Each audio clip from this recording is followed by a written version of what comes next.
Oke, baik. Oke, rekaman kita sudah dimulai. Dan selamat malam saya ucapkan sekali lagi. Secara resmi kita akan memulai kelas kita. Um, ini adalah pertemuan kita yang ke-13 dan targetnya ada sekitar 15 pertemuan. Sebenarnya 14 sampai 15 kali pertemuan yang berisikan materi, gitu ya, plus 2 kali pertemuan yang ujian sebenarnya. Jadi total ada 16 sampai 17 kali pertemuan gitu ya. Jadi ini pertemuan ke-13, berarti masih ada 1 sampai 2 kali pertemuan lagi. Dan di awal kelas ini, di separuh pertama, kita sudah belajar banyak mengenai Roh Kudus. Dan sekarang kita sedang dalam pembahasan tentang ini ya, gerakan Pantekosta Karismatik. Kita melihat sejarahnya, kita melihat kesalahan-kesalahan atau penyimpangan-penyimpangan yang muncul dari dalam gerakan ini. Dan ya, minggu lalu kita ada banyak berfokus ya, di minggu lalu dan 2 minggu lalu kita banyak berfokus ke masalah bahasa lidah ya, karunia bahasa lidah yang kita sudah bahas panjang lebar, bahwa di Alkitab Indonesia terjemahan yang resmi yang dikeluarkan LAI, yaitu Indonesia Terjemahan Baru, sangat disayangkan terjemahannya sangat tidak akurat ya, bahwa mereka memakai istilah bahasa roh. Dan mestinya itu adalah karunia melakukan ini ya, karunia bahasa-bahasa mestinya. Jadi karunia untuk berbicara dengan bahasa-bahasa lain, maksudnya selain dari yang bahasa yang kita sudah ketahui. Oke, kita sudah bahas itu cukup panjang lebar. Saya rasa tidak akan kita ulang terlalu panjang lagi. Dan sebelum kita masuk lebih lanjut lagi ke materi-materi selanjutnya, mari kita bersatu dalam doa terlebih dahulu ya. Mari kita berdoa. Bapa di surga, kami mengucap syukur Tuhan untuk kasih setiamu, dan kami memohon tuntunan dan bimbingan-Mu sehingga kami pada malam hari ini bisa belajar dengan baik, bisa dituntun kepada kebenaran firman-Mu dalam topik yang kami bicarakan nih. Terima kasih Tuhan. Dengan yakin bahwa Engkau senang menuntun kami kepada kebenaran, kami mengajukan permohonan di dalam nama Yesus Kristus. Amin. Oke, baik, dan kita sedang membahas ya salah satu peristiwa yang sangat penting sekali di dalam sejarah Pantekosta, yaitu tokoh yang namanya Charles Parham. Dan kita sudah bahas dia terpengaruh oleh banyak orang juga, salah satunya John Dowie. Ya, John Dowie yang di poin D di sini, yang kita tidak kelihatan di halaman ini, halaman sebelumnya. John Dowie dia membuat suatu semacam kompleks gitu ya, namanya Zion City, dan dengan konsep yang sangat-sangat ya cikal bakal Pantekosta Karismatik lah kita bilang, di mana dia menganggap dokter atau hal-hal medis, obat-obatan itu malah dianggap kutuk gitu, dari iblis katanya gitu. Jadi katanya, wah, di kota dia itu, kota yang dia buat ya, kota ya sebenarnya sih nggak gede-gede banget, tapi dia sebut itu kota, dan ya dia bilang dokter nggak boleh masuk katanya. Waduh ya. Dan padahal tidak ada konsep seperti itu dalam Alkitab. Bahkan salah satu penulis Alkitab dan teman penginjilan Paulus, yaitu Dr. Lukas ya, itu profesinya seorang dokter. Dan selain dipengaruhi oleh John Dowie, dia juga dipengaruhi oleh Irwin ya, Irwin dan juga oleh Frank Sanford di sini. Dan Charles Parham akhirnya dia yang memicu gerakan bahasa lidah atau bahasa roh, mereka ya, di LAI sebut bahasa roh. Dan dia ya dimulai dengan satu murid perempuan yang pertama yang mulai berbahasa ini ya. Katanya sih kata mereka bahasa lidah gitu. Ya, namanya Agnes Ozman. Dan kita sudah bahas panjang lebar mengenai bahasa lidah ini, bahwa sebenarnya sudah selesai karena bahasa lidah adalah suatu bentuk pewahyuan. Ya, Paulus mengajarkan itu di 1 Korintus 14 sudah kita bahas panjang lebar, bahwa Paulus bilang kalau kamu di dalam jemaat, kamu harus membangun jemaat. Ya, dan lebih baik kamu bernubuat karena bernubuat orang paham, katanya ya.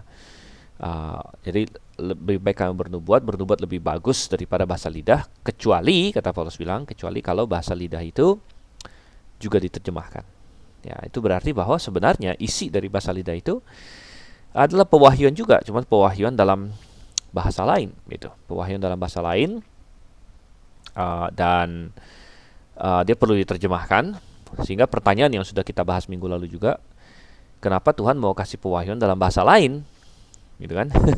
Kenapa nggak langsung saja bahasanya? Jadi, artinya kenapa perlu ada karunia bahasa lidah? Kenapa nggak semuanya nubuat aja gitu kan? Toh bahasa lidah perlu diterjemahkan lagi, akhirnya jadi sama dengan nubuat gitu. Dan jawabannya juga ada di dalam 1 Korintus 14. Jawabannya adalah sebagai tanda kepada orang Yahudi sebenarnya. Ya. Tanda kepada orang Yahudi bahwa mereka berada dalam penghakiman, dan Tuhan beralih dari bangsa Israel eksklusif sebagai tiang penopang dasar kebenaran, dan beralih menjadi jemaat yang eklesia yang bersifat multinasional gitu. Oke, dan Parham benar-benar menjadi pemicu. Tetapi kalau kita tanya banyak orang Pantekosta karismatik hari ini, seringkali mereka tidak mau mengakui Parham sebagai semacam pemicu mereka atau pendiri mereka.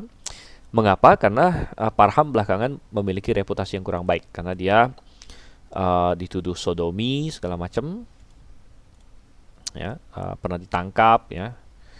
Akhirnya dia memiliki reputasi yang kurang baik, sehingga kelompok Pantekosta karismatik ya banyak yang belakangan tidak mau mengakui dia. Dan kalau kita kalau kita bertanya pada kelompok Pantekosta karismatik mengenai asal usul gerakan Pantekosta modern, mereka akan menunjuk kepada tokoh yang satu ini, yaitu William Seymour. Ya. William Seymour. Jadi dua inilah ya, William Seymour sama Charles Parham sebenarnya bisa dianggap sebagai pendiri gerakan Pantekosta. Dan William Seymour terkenal dengan apa yang disebut sebagai misi Jalan Azusa. Jadi Jalan Azusa ini ada di Los Angeles, di California. Dan dia membuat gereja atau kebaktian di sana. Coba kita lihat dulu di sini. Dalam pembahasannya, Seymour adalah salah satu murid kulit hitam Parham. Jadi Seymour adalah orang kulit hitam, ya, nggak ada masalah sih, ya, kita tidak membeda-bedakan warna kulit, tapi hanya untuk memberikan suatu gambaran orangnya seperti apa begitu, ya. Kalau Parham memang orang Amerika, orang kulit putih. Seymour adalah orang kulit hitam. Dia pernah menjadi muridnya Parham, gitu ya. Waktu si Parham ini buka sekolah Alkitab di Houston, Texas, ya. Dan ingat bahwa Parham sendiri kan pernah beberapa kali, ya. Pertama dia buka di Kansas, ya, Kansas di Topeka, kemudian dari situ cuma sebentar saja. Lalu akhirnya dia pindah ke Houston, Texas. Dan di Houston, Texas inilah salah satu muridnya William Seymour. Jadi Seymour sangat terpengaruh oleh Parham karena dia menjadi muridnya.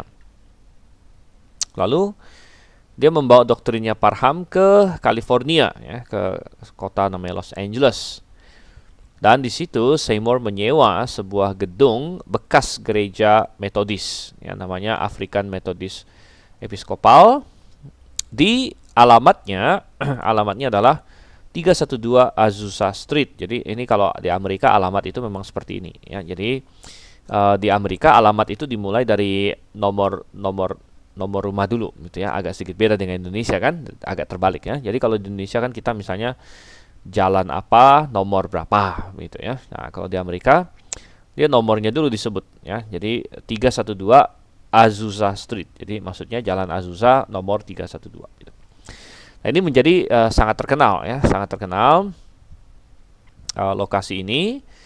Boleh dibilang disinilah apa munculnya Pantai Costa di tempat ini begitu. Dan banyak hal aneh mulai terjadi ya, banyak hal aneh mulai terjadi karena kebaktian yang dia adakan itu tidak biasa, melainkan kita sebut free form, artinya tidak punya tata kebaktian yang resmi gitu ya, melainkan dia uh, ini ya, dia apa, dibebaskan gitu ya. Pak Sunario bertanya, William Seymour matanya hanya satu. Benar ya? Saya tidak tidak pernah riset masalah itu gitu ya. Saya pernah lihat gambar dia, tapi coba ya saya cek.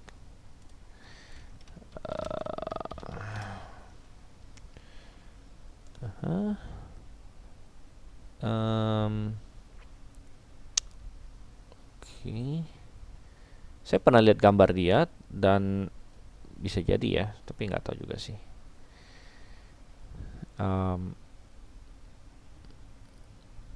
Apa mata satunya itu mata palsu atau apa saya nggak tahu. Tapi kalau dari gambar sih ini apa? Ini ya. Coba saya share.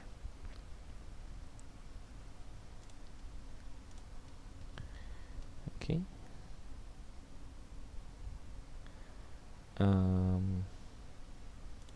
Ya. Nah, ini ya. Kalau saya lihat di Wikipedia. Nah, ini gambar foto dari William Seymour yang banyak beredar.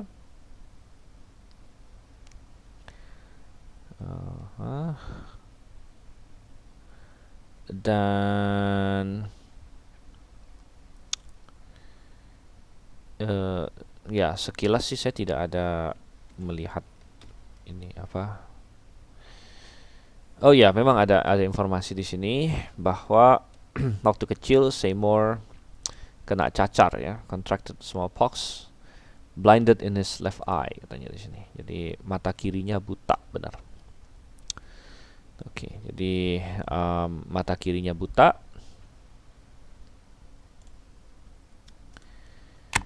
Oke ya, ya itu tidak menjadi masalah sebenarnya.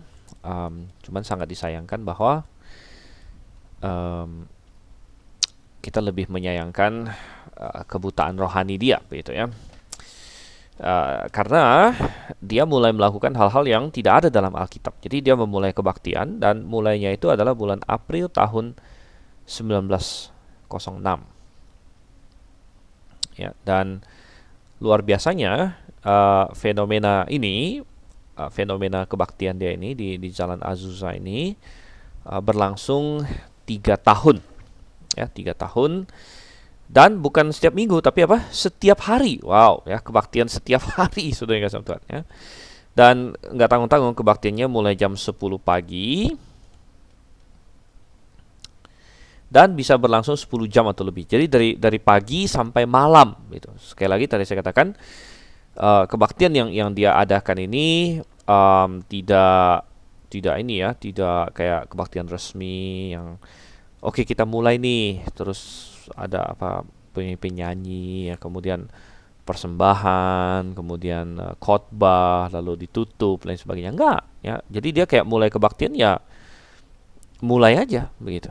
Ya, jadi tidak ada aturan atau urutan kebaktian dan biasanya tidak ada pemimpin ya. Siapapun yang merasa diurapi bisa menyampaikan pesan. Jadi mulai jam 10 pagi orang-orang udah mulai datang, sebagian orang mulai datang. Jadi yang mau nyanyi ya, yang tiba-tiba bilang oh saya dapat apa gitu kan, ada firman dari Tuhan, jadi ngomong begitu ya. Dan orang juga keluar masuk di situ ya, nggak semua orang bertahan dari awal sampai akhir ya, keluar masuk. Ada yang di sana setengah jam, ada yang di sana berapa jam, keluar gantikan orang lain. intinya kayak semacam apa ya? eh Kayak suasana kayak karnival lah kalau saya bilang gitu ya.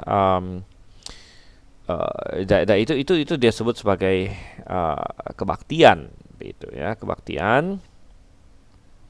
Dan di situ orang-orang bernyanyi-nyanyian ya, tapi sering dengan lagu yang beda-beda sekaligus. Jadi ada kelompok di sini ngomong nyanyi ini ya, atau ada dari sana nyanyi apa lagi, lain sebagainya ya. Jadi Anda bisa bayangkan apa yang terjadi. Ya, yang terjadi adalah pastinya kekacauan. Ya, kekacauan. Ya, ada banyak kekacauan. Um, Orang menari-nari, jatuh, masuk dalam trans, ya. Lalu mulai ada fenomena apa? Membunuh dalam roh, ya. Ya.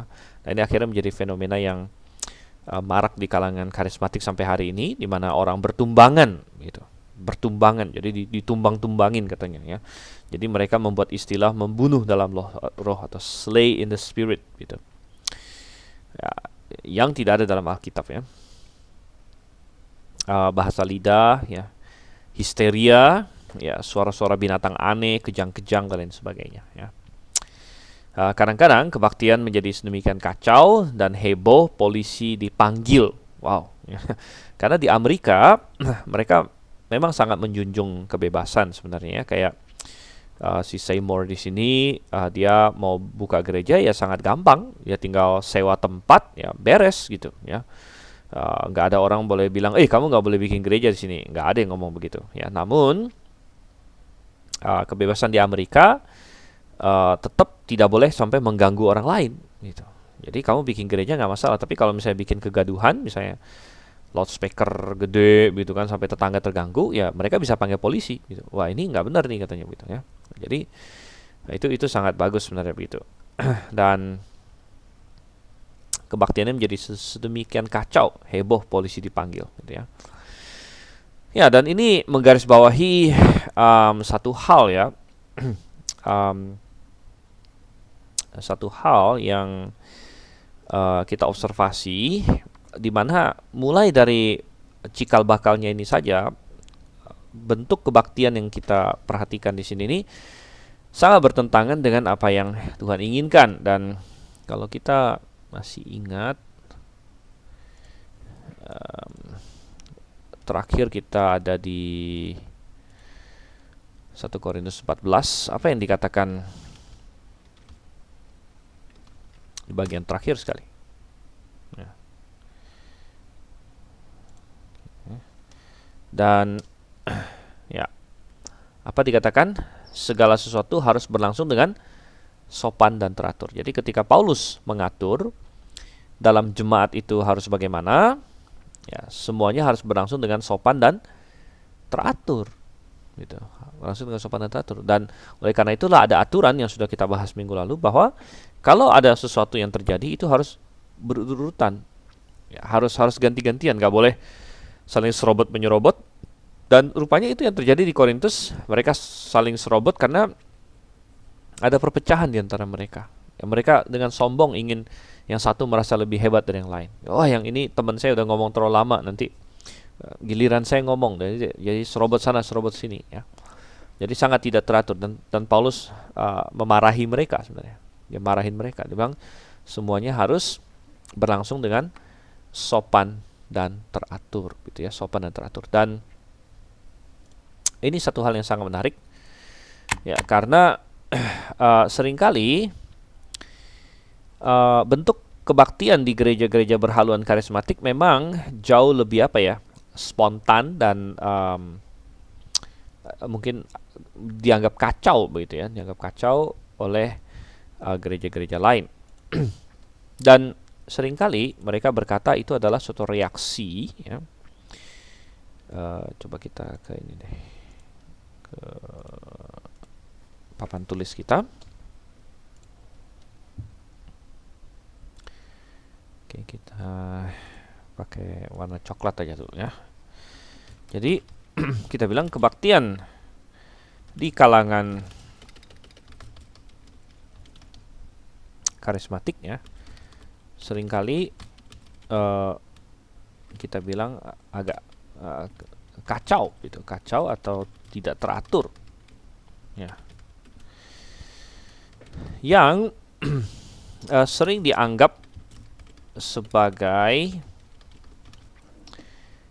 reaksi ya terhadap kita bilang ya kekakuan atau apa ya, kekakuan dan ya mungkin kalau orang karismatik bilang itu kayak mati gitu ya, atau kematian ya. Kekakuan atau kematian dalam gereja-gereja mainstream ya, Protestan mainstream ya. Jadi kadang-kadang itu yang dijadikan apa ya, dijadikan alasan oleh mereka, karena mereka bilang ya daripada katanya ya, daripada kayak di gereja ini yang itu, atau Katolik bahkan ya, kadang-kadang Katolik menjadi perbandingan juga begitu ya. Wah itu sangat kayak di kuburan aja katanya ya. Kayak jadi wah, dan apa ya, mesti sangat gimana, semua orang diem-diem ya, lalu apa sangat kayak udah diatur gitu kan, udah diatur di mana bahkan kayak dibaca gitu acaranya ya. Dan saya pernah tentunya ikut kebaktian-kebaktian yang seperti itu waktu saya masih muda, dan juga belakangan saya kadang ada pernah juga diundang khotbah di gereja-gereja seperti itu. Dan ya kadang-kadang kan mereka ada pakai istilah liturgi, jadi ada lembar liturgi ya, lembar liturgi. Jadi semuanya ngikutin itu ya. Doa pun kadang-kadang ya tergantung gerejanya. Ada di sebagian gereja doanya itu sudah ditulis di lembar liturginya gitu. Doanya semua diucapkan sama persis di situ ya. Oh ya sekarang kita mengaku dosa. Jadi kayak ini ya, kayak mati gitu mereka bilang ya. Kayak semuanya ngikutin itu. Jadi sebagai reaksi ya mereka bikin kebaktian yang kacau balau, tidak terstruktur. Ya kayak yang tadi kita baca di William Seymour itu tadi di Jalan Azusa begitu. Tapi kita bilang kita berkata bahwa mestinya ada jalan yang alkitabiah ya, yang tidak perlu kaku apalagi mati ya. Ya, tetapi juga tidak kacau balau ya. Tidak kacau balau dan masih ya, sopan dan teratur gitu ya, masih sopan dan teratur, karena ini adalah firman Tuhan ya, firman Tuhan yang mengatakan semuanya harus sopan dan teratur begitu. Jadi kita bilang nggak ada indikasi bahwa fenomena seperti yang terjadi di Azusa Street ya, di mana tidak ada pemimpinnya, semua orang bebas ngomong apa aja, nyanyi pun beda-beda semuanya dan lain sebagainya, itu merupakan sesuatu yang alkitabiah, tidak ada indikasi ke sana. Dan memang kalau terlalu kaku atau mati juga nggak benar ya, karena memang banyak ya gereja-gereja Protestan terutama sampai ke tahun 1900-an itu banyak yang sudah terinfeksi oleh liberalisme. Jadi seperti denominasi-denominasi yang gede-gede, Metodis, Presbyterian dan lain sebagainya, Anglikan, banyak yang sudah terkamiri oleh liberalisme, sehingga kebaktian-kebaktiannya hanya sekedar ini aja, sekedar bentuknya aja gitu, tidak ada, itu semacam tradisi aja ya. Dan itu, nah tapi kita bilang itu salah ya. Nah yang Pentakosta karismatik juga salah ya, juga salah. Nah yang benar gimana? Yang benar adalah tetap sopan dan teratur, tapi dengan sepenuh hati dan dengan pengertian ya, dengan pengertian, dengan sungguh-sungguh kerinduan hati untuk berkumpul ya sebagai satu jemaat ya. Dan saya melihat bahwa gereja-gereja Baptis ya, Baptis independen cocok dalam hal ini. Jadi kita tidak mengikuti suatu form liturgi yang wah semua sudah dibukukan ya, Ada gereja-gereja tertentu, sinode tertentu di Indonesia malah yang gerejanya ribuan mungkin di Indonesia, tapi khotbahnya setiap minggu itu sama semua. Satu sinode itu sama dari Sabang sampai Merauke gitu ya. Karena sudah ditentukan khotbahnya dari pusat gitu. Nah, saya juga baru belakangan tahu setelah saya dikasih tahu oleh salah seorang yang mantan dari gereja sana gitu. Dan mereka bilang, "Oh ya, kalau gereja ini katanya itu kalau hari Minggu ya, misalnya sinodenya dia punya berapa ribu gereja, itu khotbahnya sama semua gitu. Karena khotbahnya apa sudah diketikkan oleh sinode pusat, pendeta yang di tiap-tiap gereja itu tinggal membacakan aja. Ya, tinggal membacakan um, khotbah yang sudah disiapkan oleh pusat begitu. Ya, kita bilang, loh, kalau gitu di mana letak apa ya? Letak tanggung jawab lokal ya untuk wah, jemaat saya perlu ini ya.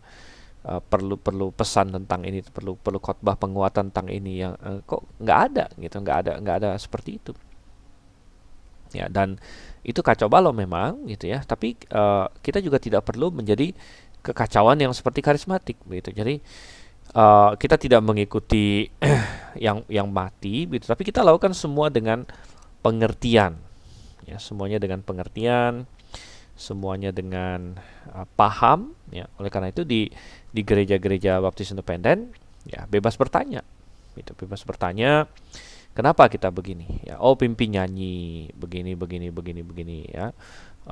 Oh ya, dan kita bikin semuanya acaranya ya. Dan kalau nyanyi pun ayo kita nyanyi dengan sepenuh hati, memang karena kita merindu memuji Tuhan.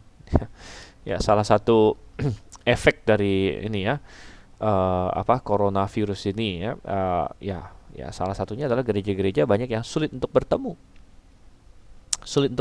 ya.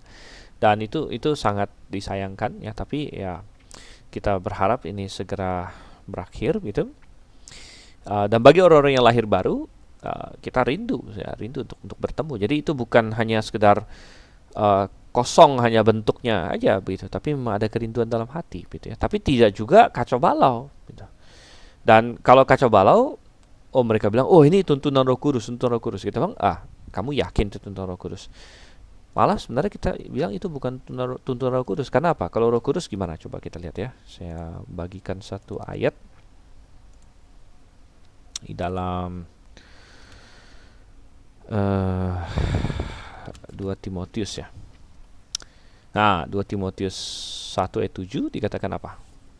Sebab Allah memberikan kepada kita bukan roh ketakutan. Nah, ini yang sering dikutip kan di zaman corona sekarang ya.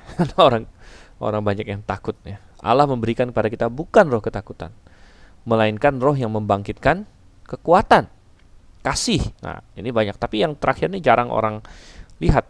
Membangkitkan kekuatan, kasih, dan ketertiban. Ya, ketertiban. Jadi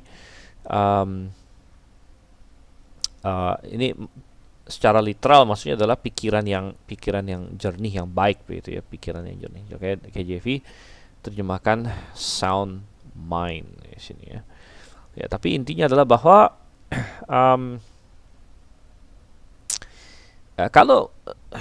kalau Anda merasa dituntun untuk bikin kekacauan gitu ya, Anda merasa dituntun untuk membuat membuat kacau balau, maka jangan yakin bahwa itu dari Roh Kudus gitu. Ya, karena Allah tidak memberikan roh yang seperti itu katanya. Oke, jadi kembali lagi.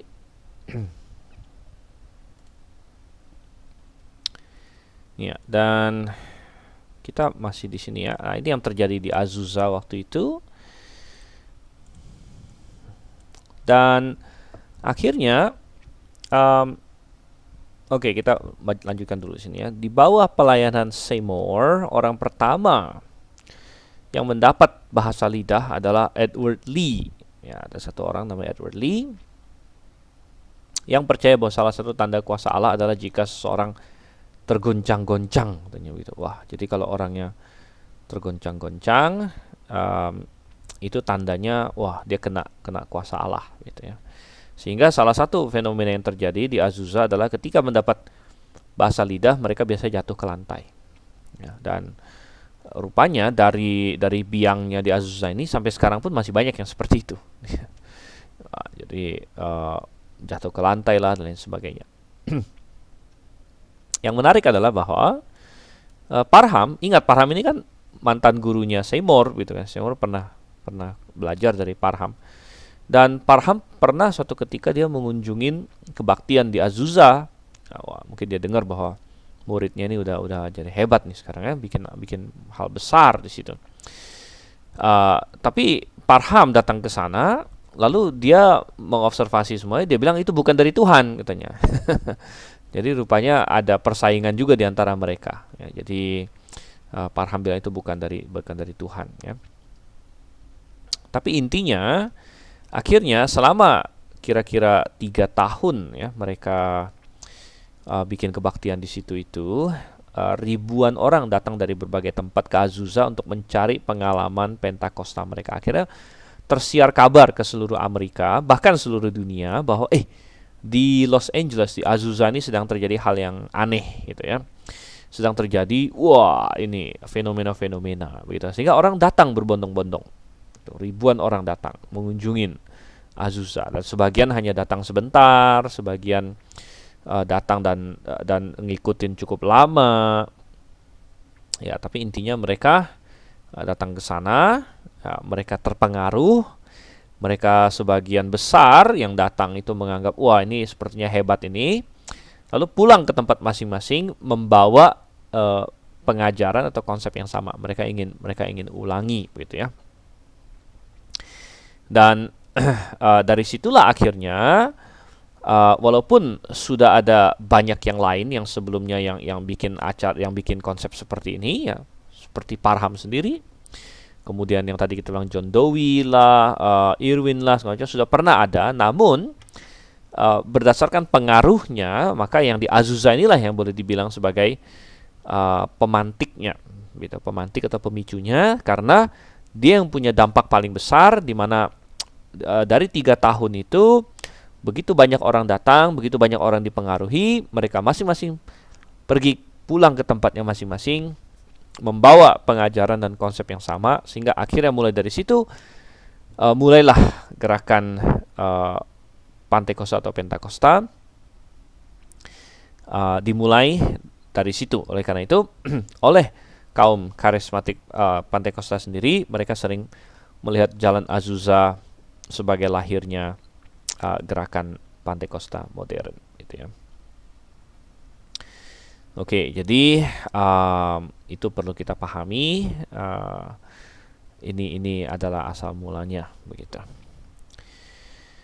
Oke, dan ya ada pertanyaan dari saudara Aliong, mengapa hal aneh seperti itu yang menarik banyak orang?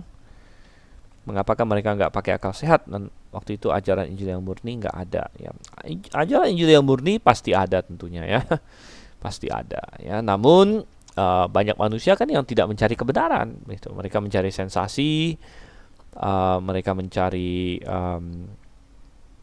kalau Alkitab bilang di 2 Timotius 4 ya, mereka orang akhir zaman akan mengumpulkan guru-guru untuk memuaskan telinga mereka. Jadi mereka ingin hal seperti itu, ya mereka mencari hal seperti itu.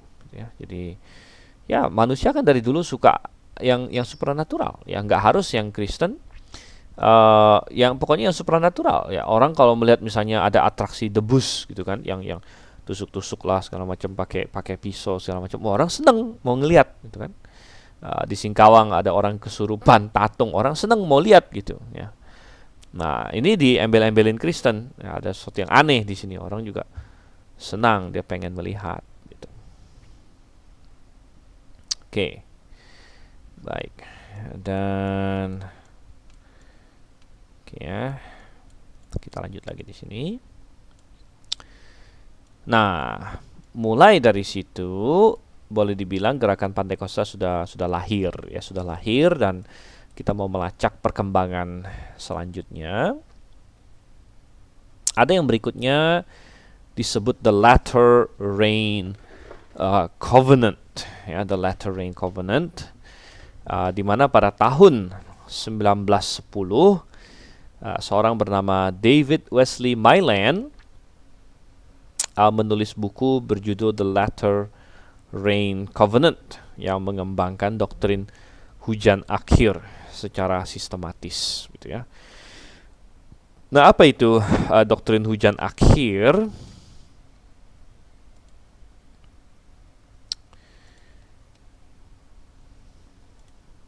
Apa itu doktrin hujan akhir? Nah, coba kita bahas ya.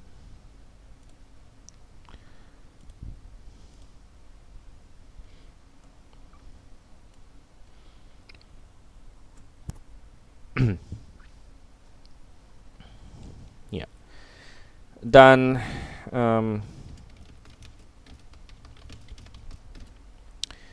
ya, doktrin hujan akhir ya. Dan doktrin hujan akhir ini mereka ambil dari Yoel. Coba kita lihat. Nanti deh. Yoel. Coba kita ulang lagi.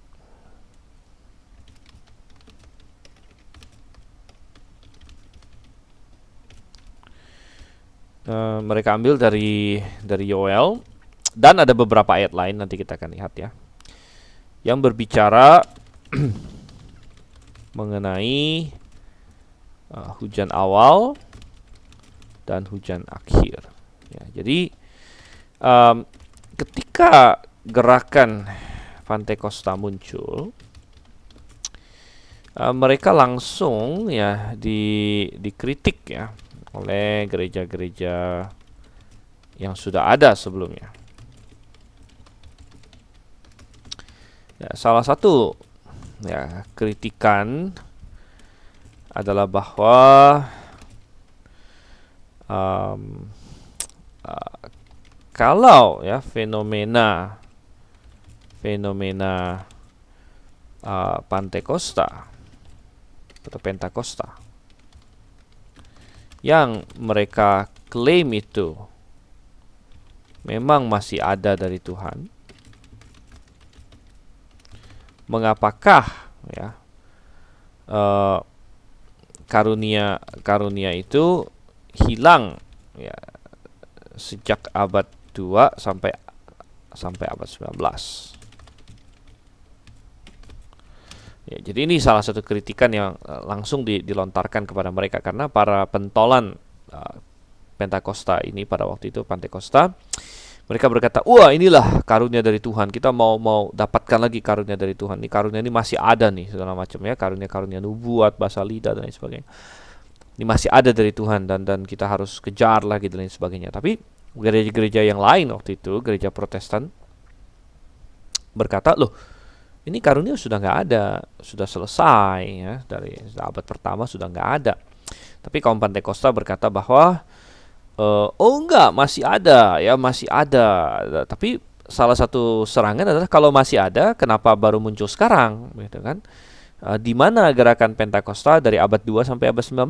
Mestinya kalau masih ada kan nggak berhenti gitu ya, di abad 2 ada terus, abad 3, abad 4. Ini kok hilang, dan kita sudah lihat sejarahnya ya, bahwa memang dari abad 2 sampai abad 19 itu boleh dibilang sunyi senyap begitu. Ada nggak? Ada sih yang mengklaim, tapi itu sangat terbatas, sangat sporadis oleh kelompok-kelompok yang nggak jelas ya. Intinya bukan suatu gerakan yang ada di kekristenan secara umum begitu. Sedangkan mestinya kalau karunia-karunia itu masih ada dari Tuhan, mestinya gereja-gereja Kristen kan rata-rata semuanya merasakan itu dari abad ke abad begitu ya. Nah, untuk menghadapi serangan ini, sebagian orang Pantekosta memunculkan teori-teori begitu ya, memunculkan teori-teori. Salah satunya si Mailand ini, David Mailand, dia bikin teori tentang doktrin hujan akhir. Jadi dia bilang, oh itu sudah diprediksi oleh Alkitab ya. Jadi kaum Pantekosta berkelit ya dengan berkata bahwa jadi dia bilang abad pertama itu adalah hujan awal ya, lalu kosong ya, abad 2 sampai 19 ya, atau 18 ya. Lalu abad 19 ya, abad 20. Nah, ini hujan akhir katanya. Jadi inilah yang disebut sebagai doktrin hujan awal dan hujan akhir. Jadi mereka bilang pencurahan Roh Kudus itu memang kosong di tengah gitu, dari abad 2 sampai abad 19 kosong, itu memang sudah diprediksi oleh Alkitab ya. Jadi Tuhan curahkan di awal abad 1, kemudian Tuhan curahkan di akhir. Jadi sekaligus dengan itu mereka mengklaim bahwa akhir zaman sudah tiba begitu kan. Ini sudah akhirnya begitu. Ya, namun yang menarik adalah bahwa kita ini sekarang sudah lebih dari 100 tahun sejak Azusa ya. Azusa kan mulai 1906. Ya, dan kita sekarang 2020, berarti sudah berapa? 114 tahun semenjak Azusa. Saya masih ingat tahun 2006 yang lalu dari gereja-gereja Pantekosta Karismatik memang ada bikin nih ya, peringatan 100 tahun Azusa. Sekarang kita 2020, berarti sudah 114 tahun. Jadi berarti yang terjadi di Azusa itu apa memang benar-benar sudah akhir? Kan belum juga sebenarnya, karena kita sekarang sudah 100-an tahun, belum akhir-akhir juga gitu kan. Nah, tapi mereka bikin teori bahwa ada hujan awal, lalu akan kosong ya, lalu akan hujan akhir. Jadi dengan teori seperti ini mereka ingin mengklaim bahwa justru benar bahwa karunia-karunia Roh Kudus akan hilang sebentar di tengah-tengah di situ, atau mengering begitu, kemudian dicurahkan lagi di akhir zaman gitu, yang mereka anggap di zaman mereka ya. Tetapi ada permasalahan dengan teori ini dan permasalahannya kita bilang ya, permasalahannya adalah cara Alkitab memakai istilah ya, hujan awal dan hujan akhir tidak sama, bukanlah dengan konsep ini gitu ya. Jadi ini adalah konsep yang mereka bikin sendiri. Sebenarnya apa sih yang Alkitab katakan ketika Alkitab bicara soal hujan awal dan hujan akhir? Dan LAI kadang-kadang dia terjemahkan agak beda ya. LAI kadang-kadang dia terjemahkan hujan musim semi atau hujan musim ini. Nah, tetapi kalau kita melihat dalam bahasa ini, coba ya, jangan di sini deh. Oke.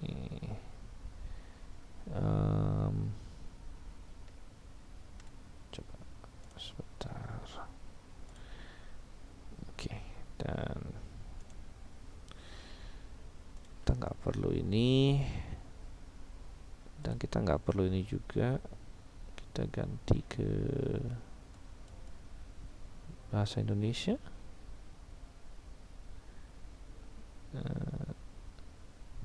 Oke, ini dia. Oke, dan kita tentu nggak ada di ini ya. Kita harus nggak ada di bahasa Yunani, kita harus lihat bahasa Ibrani ya. Oke. Ya, dan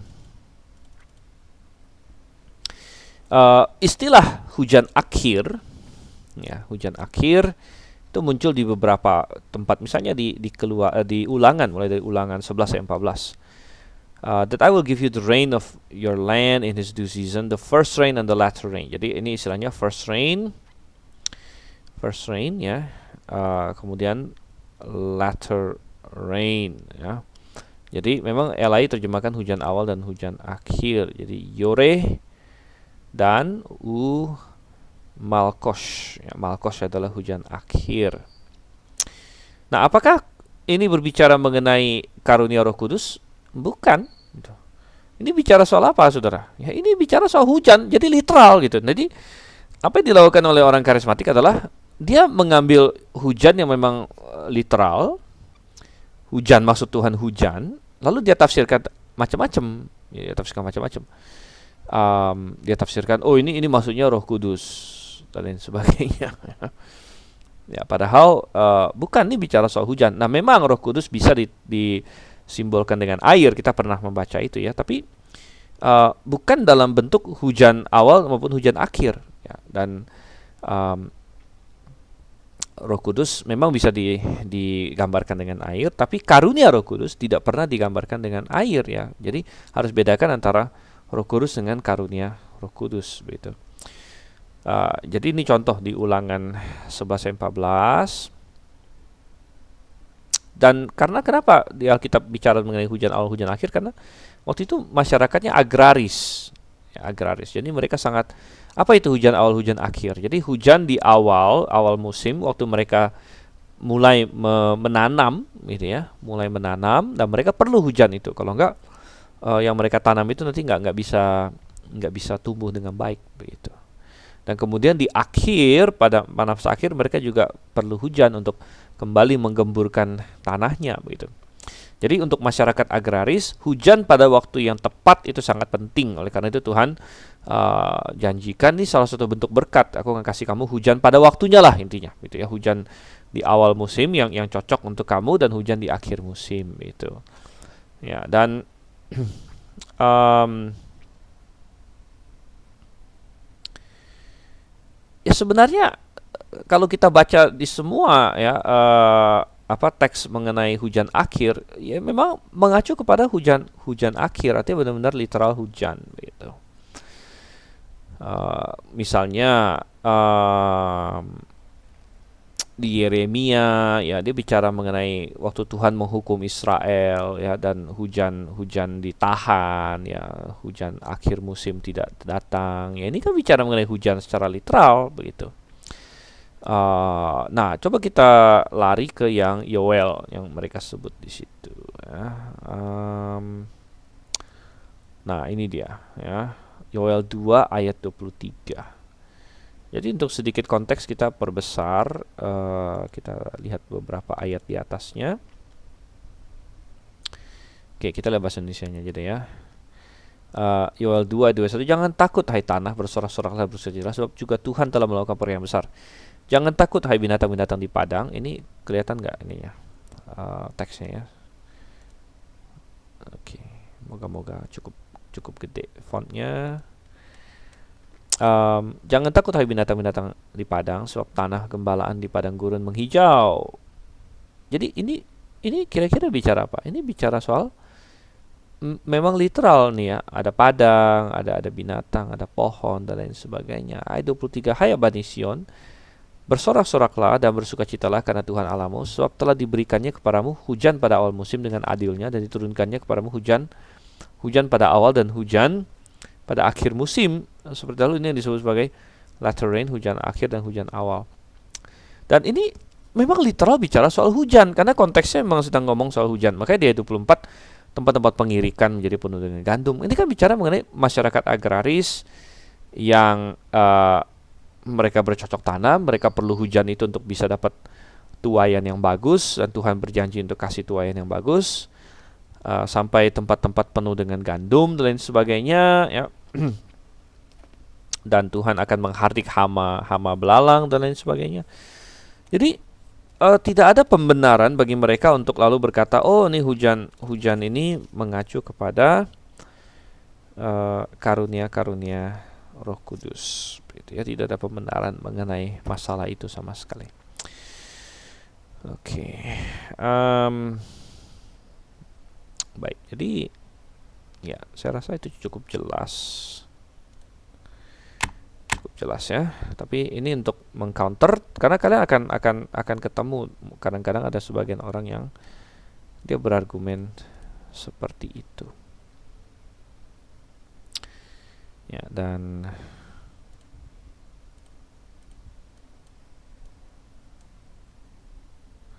oke, yang mana nih, sebentar, yang di papan yang mana nih? Protestan atau karismatik? Yang mana ya?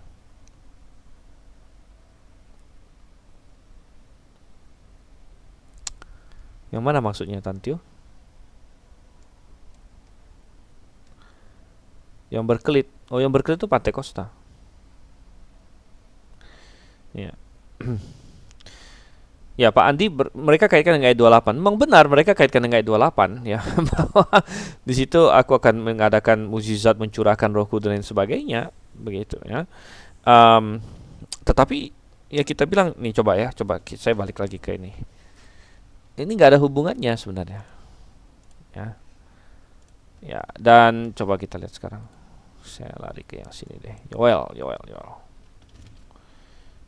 2. Dan terus terang agak susah kelihatan ini salah satu kelemahan dari Alkitab yang elektronik ya, karena Alkitab elektronik ini susah untuk melihat sekilas apa. Tapi kalau Alkitab fisik ya, Alkitab fisik nih seperti ini ya, Anda sekali buka Anda bisa langsung lihat ya apa semuanya gitu ya, satu halaman gitu. Jadi Alkitab elektronik ada banyak gunanya, Alkitab fisik juga tetap penting menurut saya. Dan kalau kita lihat di Alkitab fisik, Anda akan melihat bahwa dari ayat 18 sampai ayat 27 itu janji Tuhan untuk memberkati bangsa Israel gitu. Dan janjinya itu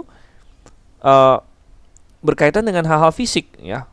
Tuhan akan berkati panen mereka, gandum mereka, ayat 19, gandum, anggur, minyak dan lain sebagainya ya. Jadi termasuk hujan itu aspek fisik gitu. Jadi Tuhan berjanji akan memberkati mereka. Nah, ayat 28 itu sebenarnya lanjutan. Selain aku akan memberkati engkau secara fisik, aku akan memberkati engkau juga dengan memberikan rohku kepada kalian begitu. Yang sudah digenapi di hari Pentakosta, tetapi akan digenapi dengan full di awal milenium sebenarnya ya, di awal milenium.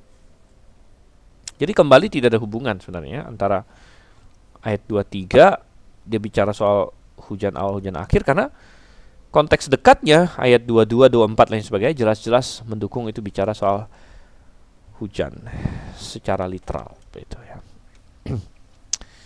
Oke.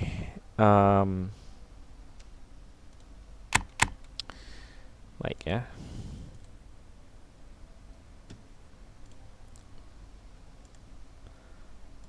Coba kita. Oke, balik lagi ke sini. Oke, balik lagi ke sini. Jadi ini adalah salah satu usaha mereka untuk mengatakan hal ini. David Wesley Myland ini ya.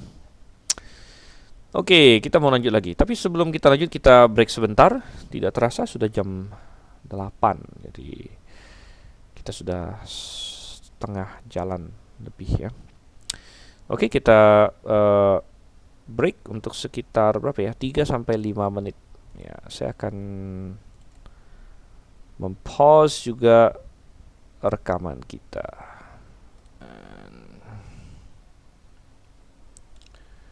Oke, kita lanjutkan lagi. Dan akhirnya mulailah terbentuk ya gereja-gereja yang berhaluan Pantekosta ini. Dan akhirnya salah satu perkembangan yang sangat berpengaruh adalah dibentuknya suatu kelompok gereja yang menyebut diri Assemblies of God atau AOG. Akhirnya itu kalau bahasa Indonesia disebut sebagai Sidang Jemaat Allah. Dan ya, Assemblies of God ini akhirnya menjadi denominasi Pantekosta terbesar di dunia.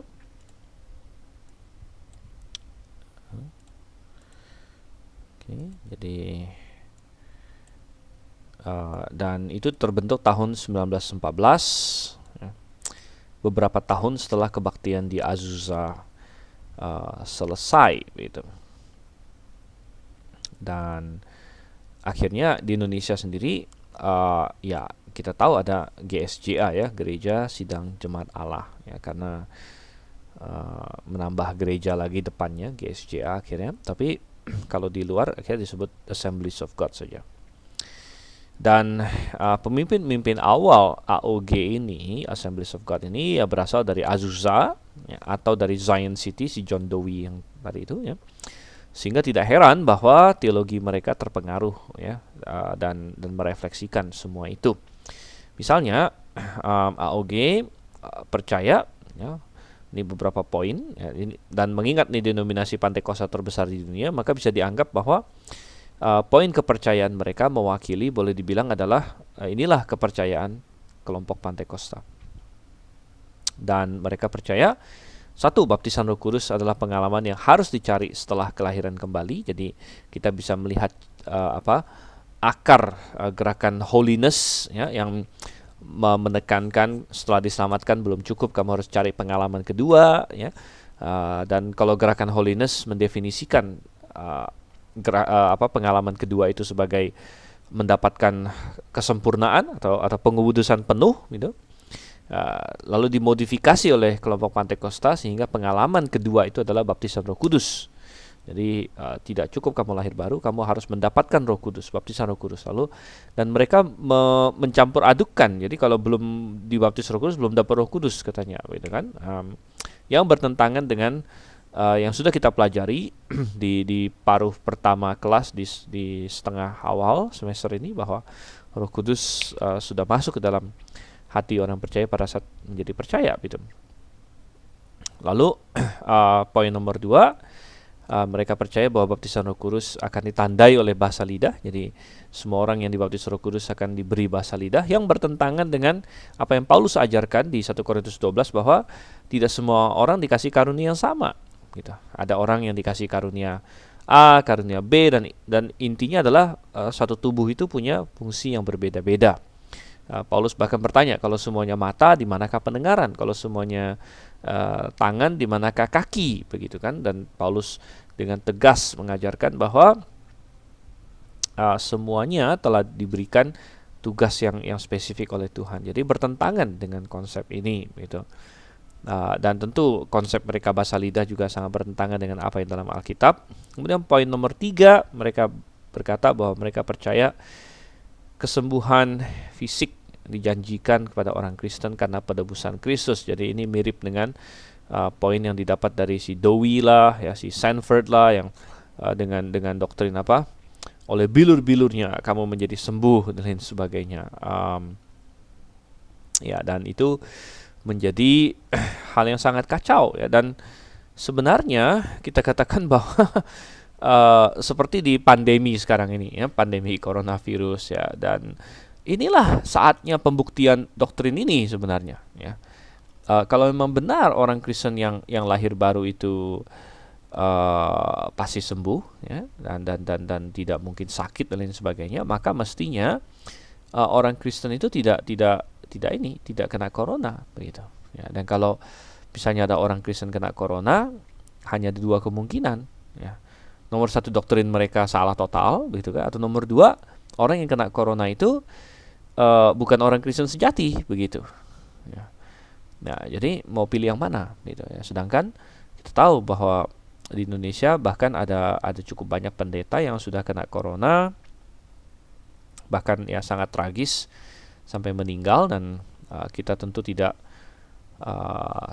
senang ada yang meninggal, dan kita bersedih atas meninggalnya siapapun. Namun semua itu harus menuntun kita kepada suatu pemikiran logis.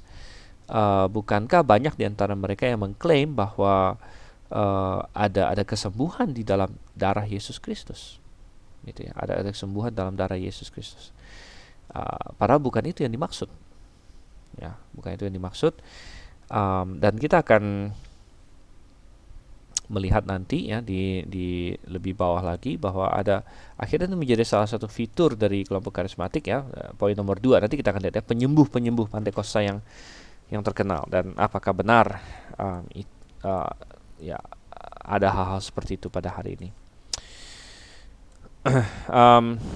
Kemudian kita melihat bahwa sejak awal AOG menabiskan pelayan perempuan, dan ya ini salah satu sumbangsih dari gerakan karismatik juga, yang sumbangsih negatif, ya. Kalau sumbangsi positif sih masih bagus. Tapi sumbangsi negatif terhadap dunia kekristenan, salah satunya tentu ada banyak sumbangsi negatifnya, namun yaitu mendobrak pelunturan perbedaan peran laki-laki dengan wanita. Kalau hari ini saya rasa tidak akan terlalu mengherankan lagi kita membaca ini, karena hari ini hampir semua gereja, bukan hanya bukan hanya Pantekosta karismatik, hampir semua gereja sudah terbiasa dengan konsep pelayan perempuan, yaitu maksudnya gembala sidang atau pengkhotbah perempuan, ya. Tahun 2020 sudah hampir semuanya sudah oke dengan itu, ya, kecuali Baptis Independen, gitu, Baptis Independen, ya, dan beberapa yang lain, ya, tentu masih ada beberapa yang lain, tapi itu minoritas, sangat minoritas. Kalau Pantekosta karismatik, bukan hanya sudah memperbolehkan, malah didominasi oleh perempuan. Kalau saya bilang, ya, didominasi oleh perempuan, ya, mungkin untuk ekelon tertingginya belum, tetapi untuk ekelon di bawah gembalanya itu didominasi pengerja-pengerja segala macam, itu kebanyakan wanita di kalangan Pantekosta karismatik sebenarnya, ya. Di kalangan Injili juga sudah banyak, gitu, ya. Bahkan di kalangan Baptis juga sudah mulai, ya, kalangan Baptis, ya, tapi bukan yang Baptis Independen, ya. Seperti belakangan ini ada di Baptis Selatan ada seorang wanita yang akhirnya dia bilang dia mau jadi pengkhotbah, begitu, yaitu namanya Beth Moore, ya. Mungkin ada yang pernah dengar Beth Moore. Saya tuliskan, ya.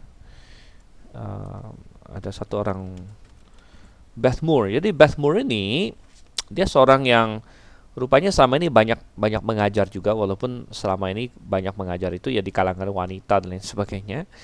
Namun 1-2 tahun belakangan dia mulai berkata bahwa Tuhan suruh dia menjadi pengkhotbah bagi laki-laki juga, gitu, ya.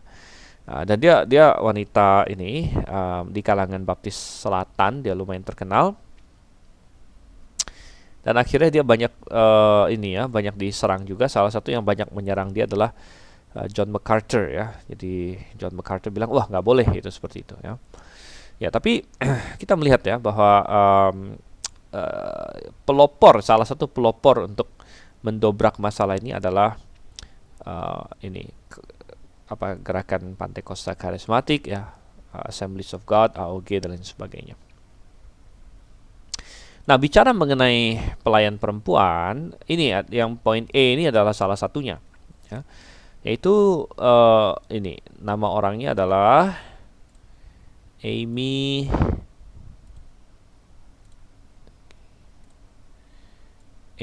Semple McPherson. Jadi ini seorang wanita, ya, namanya Amy Semple McPherson. Dan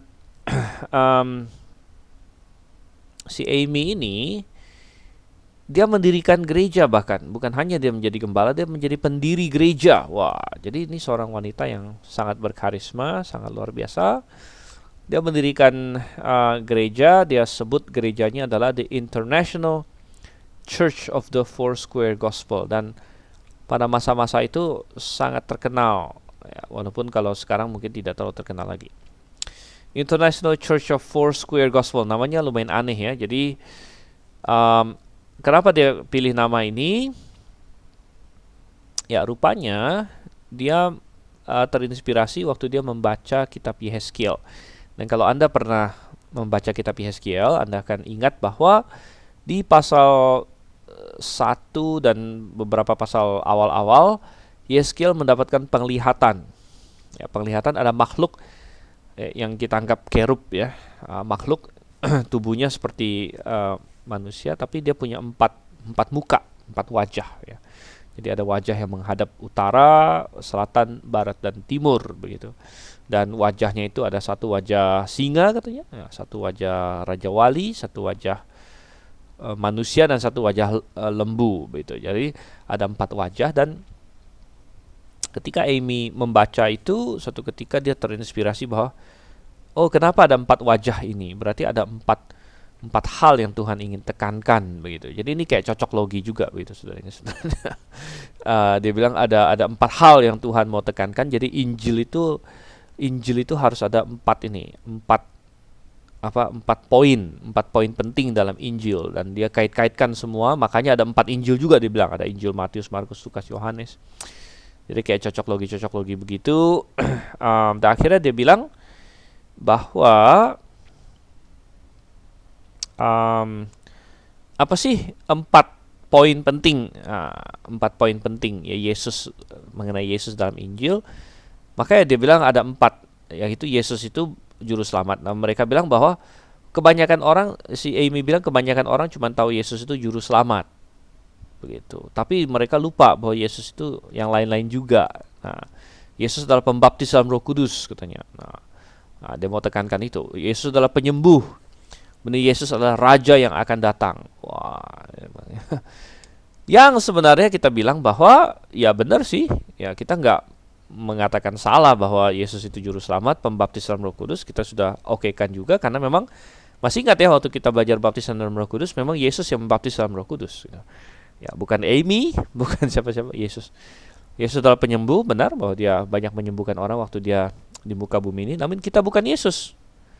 Ya, dan tidak ada orang yang punya kuasa Yesus hari ini. Ya, dan yang paling terkenal terakhir-terakhir kan ada pendeta besar di Indonesia, ya, Pak Niko, yang menghardik corona, ya, pakai bahasanya Tuhan Yesus lagi. Diam, tenanglah katanya, gitu kan. Nah, tapi ternyata coronanya nggak diam-diam ya, dan nggak tenang-tenang gitu. Nah, jadi Yesus penyembuh itu kita tidak ragukan. Yesus Raja yang akan datang tidak kita ragukan. Tapi kita juga berkata, sebenarnya Tuhan Yesus bukan cuma 4 ini, dia masih banyak yang lain. Ya. Kenapa cuma 4 ini? Ya, Yesus itu apa lagi? Yesus itu Putra Allah. Banyak, kita bisa list beratus-ratus malah. Yesus itu Alfa dan Omega. Yesus itu Nabi, ya, benar dia Nabi. Yesus itu Rasul. Ada di dalam Ibrani menyebut Yesus Rasul. Yesus itu Imam Besar. Jadi banyak sekali sebenarnya ya, kenapa cuma harus 4 kalau gitu kan. Nah, cuman 4 ini yang mau ditekankan oleh si Amy ini begitu ya. Dan ini yang dia sebut sebagai Injil yang sepenuh. Nah, ini mengantisipasi belakangan ada yang disebut full gospel ya, tapi full gospel beda lagi itu. Nanti kita akan lihat di halaman-halaman selanjutnya, ada lagi full gospel namanya. Tapi ini yang sering diklaim oleh kelompok Pantekoste karismatik, bahwa kalau kamu cuma di gereja Protestan biasa, kamu itu belum mendapatkan sepenuhnya gitu ya. Jadi kamu harus ke sini, wah, dapat pengalaman yang plus begitulah. Ya, jadi sangat terkenal waktu itu. Sebentar, ada pertanyaan ya, GKBJ bisa kita sebut kalangan baptis juga nggak? Ya, tentu dia gereja baptis ya, Gereja Kristen Baptis Jakarta kan. Namanya gereja baptis, namun ya warna-warna baptisnya memang sudah perlahan-lahan banyak yang luntur sebenarnya. Tentu itu didirikan oleh misioneri baptis, namun ya belakangan ya tidak banyak lagi berdiri atas prinsip-prinsip baptis ya. Misalnya bahkan masalah baptisan orang percaya dan baptisan selam pun sudah agak lemah di situ ya. Belum lagi kita bicara hal-hal yang lain gitu. Oke, jadi si Amy McPherson ini menjadi seorang pengkhotbah yang luar biasa. Dia dikatakan ya, dia saat berkhotbah itu sangat ekspresif. Jadi banyak memakai banyak dramanya. Pernah satu kali dia naik motor ya, rupanya wanita ini lumayan ini juga, koboi juga, dia naik motor masuk ini ruang kebaktian dia, sampai naik ke atas mimbar pakai motor ya, pernah begitu dan sebagainya. Dan waktu dia ini masa-masa puncaknya dia sangat terkenal. Namun ternyata dia tidak bebas dari berbagai skandal ya, berbagai skandal.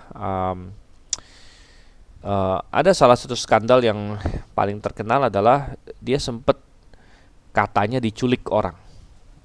Dan coba saya kasih lihat sedikit ya. Jadi Anda bisa riset ini. di berbagai situs. Bahkan ada satu situs yang mengenai ini, Amy ya, McPherson ya, jadi Amy McPherson dan ya nah ini dia, ini foto dia lagi kebaktian, dia gerejanya gede waktu itu. Ya ini foto dia yang paling atas di sini ya. Dan salah satu skandal yang paling besar adalah dia pernah katanya diculik. Jadi suatu kali dia sedang berenang di tepi laut tahun 1926. Lalu tiba-tiba dia menghilang. Ya, dia menghilang sampai semua orang kira dia mati tenggelam. Ya. Bahkan mamanya semua sudah sedih, sudah bikin apa? Bikin acara penguburan segala macam. Ya. Namun 32 hari kemudian, ya, jadi sebulanan kemudian tiba-tiba dia muncul gitu si Amy ini. Orang kira semua dia sudah mati gitu.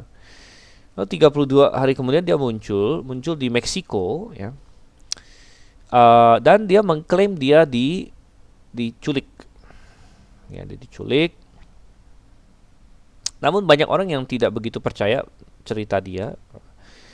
Karena katanya dia diculik terus dilarikan ke Meksiko, disekap di sebuah kabin rumah di padang gurun di sana ya. Lalu dia berhasil meloloskan diri lain sebagainya.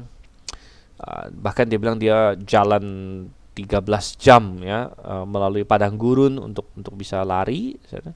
Namun banyak hal yang kayaknya nggak klop begitu ya. Misalnya katanya dia jalan 13 jam di padang gurun, tapi sepatu dia dan baju dia seperti tidak ada kotor begitu ya. Biasanya kalau orang 13 jam jalan di padang gurun kan mungkin kotor segala macam ya.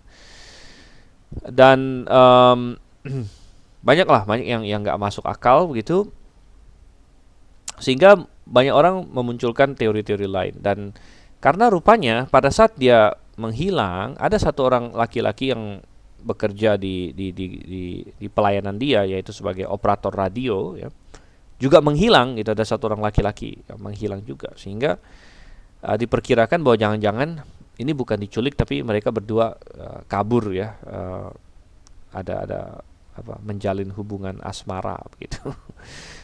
Jadi ya karena Amy ini rupanya juga seorang yang gonta-ganti pasangan ya. Dia waktu dia masih muda dia menikah dengan orang namanya Semple, kemudian kalau saya tidak salah Semple ini meninggal atau bagaimana, dia menikah lagi dengan yang kedua namanya McPherson, makanya nama dia Amy Semple McPherson. Namun kemudian dia menceraikan si McPherson ini, dia menikah lagi, dan orang banyak yang kecewa dengan dia karena tadinya dia mengajarkan bahwa kalau kamu cerai kamu nggak boleh nikah lagi katanya ya, tapi kemudian dia melanggar doktrin dia sendiri ya. Dia menikah lagi dan sebagainya. Oke, jadi itu adalah beberapa skandal. Ya, tetapi kita berkata bahwa ada suatu fenomena yang menarik pada masalah karismatik ini, yaitu yang saya sudah sempat singgung, masalah wanita di sini. Masalah wanita. Jadi mengapa kelompok karismatik menjadi pelopor jalan untuk ini menabiskan pelayan perempuan dan lain sebagainya? Mengapa demikian begitu? Dan kita melihat fenomena ini bisa kita lihat dari beberapa sisi ya. Ya. Jadi pertama kita lihat bahwa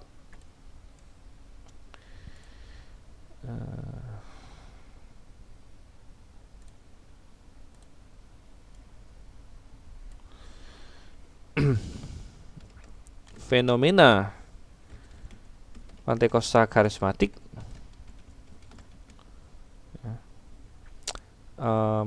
kita bilang mendobrak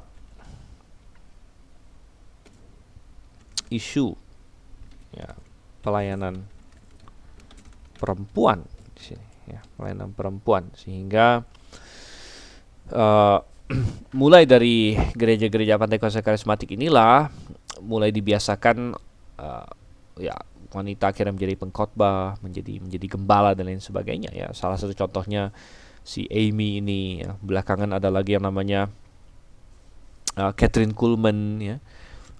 Dan akhirnya banyak lagi yang lain ya, sampai hari ini juga banyak yang lain.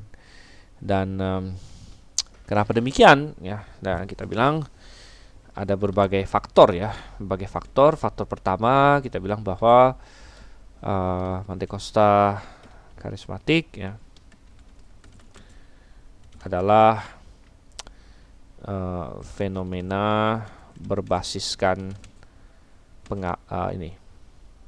berbasiskan pengalaman ya, bukan kebenaran. Jadi keseluruhan platform atau dasar dari gerakan ini adalah basisnya dia pengalaman. Oh, saya mengalami, saya merasakan, gitu kan? Yang dia cari adalah pengalaman. Ya. Bergetar-getar. Ya. Dan tidak penting di Alkitab ada nggak sih masalah bergetar-bergetar, gitu kan?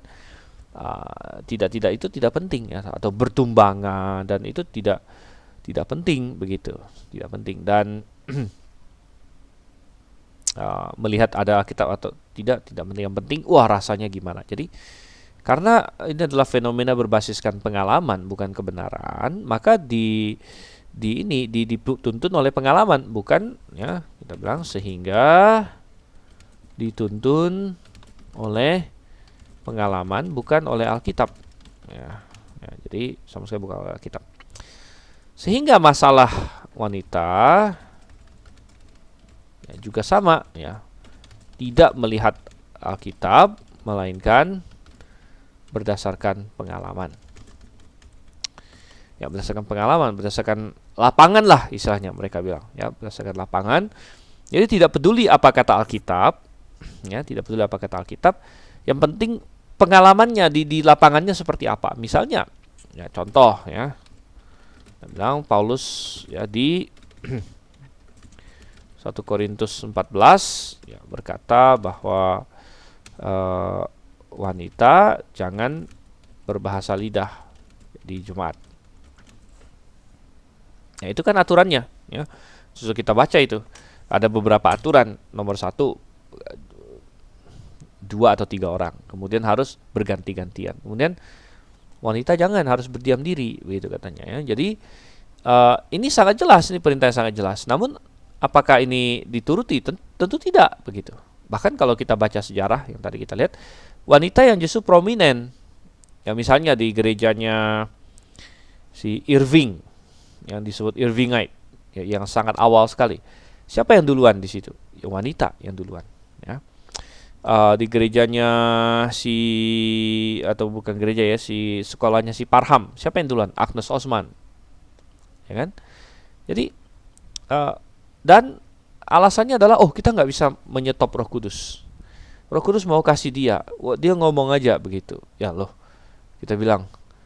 Nah, itulah karena semua basis keputusan dan basis pemahaman mereka tidak didasarkan pada Alkitab, tapi didasarkan pada pengalaman. Yang penting pengalamannya gimana? Roh Kudus kasih dia kok, gitu. Nah, sehingga ya seperti yang ini ada Pak Tio Andi berkata, ada yang bilang yang penting lihat buah-buahnya Pak, dilihat dari jemaatnya. Ya, semacam kita bilang apa ya? Jadi yang penting hasilnya gitu ya, yang dibilang yang penting hasilnya. Sehingga dan ini diadopsi oleh gereja-gereja lain ya, akhirnya ya yang penting dia bisa gitu katanya. Yang penting dia bisa berkhotbah.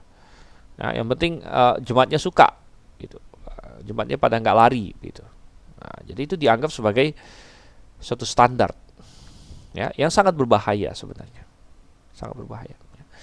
Nah, jadi ya kita berkata bahwa wow ya. Nah, padahal Alkitab sangat jelas. Alkitab sangat jelas ya. Sebenarnya kita bilang Alkitab ya sangat jelas sekali ya, membedakan ya peran fungsi laki-laki dan perempuan, ya, sambil mempertahankan kesetaraan nilai, martabat, ya, laki-laki dan perempuan. Ya, jadi Alkitab mengajarkan nomor satu bahwa laki-laki dan perempuan itu sama-sama manusia yang diciptakan menurut gambar dan rupa Allah. Di dalam Kristus, laki-laki dan perempuan itu memiliki nilai yang sama, diselamatkan dengan cara yang sama, menjadi saudara seiman, ya, sesama ahli waris. Kalau dikatakan di surat Petrus itu, suami dan istri bahkan menjadi sesama ahli waris. Namun Alkitab tetap membedakan peranan fungsi laki-laki dan perempuan, ya. Dan fungsi ini dari segala jenis, ya, fungsi biologis, ya. Jadi perbedaan fungsi laki-laki dan perempuan, ya. Kita bilang A, ya, kita lihat dari fungsi biologis. B, fungsi keluarga, ya. C, fungsi rohani atau jemaat, ya. Nah, ini berbeda-beda gitu. Nah, fungsi biologis tentu ya jelas, ya, misalnya, ya, tentu secara tubuh berbeda, ya, tubuhnya berbeda, dan apalagi, ya, kita bilang tubuhnya berbeda, ya, perempuan bisa melahirkan, ya, laki-laki tidak bisa. Ini kan yang udah paling simple. Nah, ini realita biologis gitu, ya. Nah, dalam keluarga Tuhan bilang suami menjadi kepala, ya. Ya. Nah, fungsi rohani dalam jemaat juga begitu. Ya, jadi pemimpin, ya, jemaat adalah laki-laki. Ya. Nah, bukan berarti wanita tidak bisa melayani. Itu ada banyak sekali pelayanan yang bisa dilakukan oleh wanita. Namun pemimpin jemaat yang mengajar dan sebagainya adalah laki-laki, Tuhan bilang. Nah, akhirnya kita melihat bahwa poin yang C ini diserang, begitu, diserang, ya. Dan gerakan Pantekosta Karismatik adalah pelopor dalam menyerang ini, karena mereka tidak didasarkan pada Alkitab. Ketika seseorang didasarkan pada Alkitab, mereka nggak akan menyimpang. Namun ketika kita menggantikan Alkitab dengan yang lain, salah satunya adalah pengalaman dan perasaan kita saja, kita akan menyimpang, ya, menyimpang. Nah, jadi akhirnya mereka serang ini, ya. Pemimpin jemaat laki-laki diserang, dan efeknya apa? Efeknya adalah pasti berpengaruh ke poin B dan A. Gitu. Akhirnya perbedaan peran dalam keluarga juga makin lama makin pudar,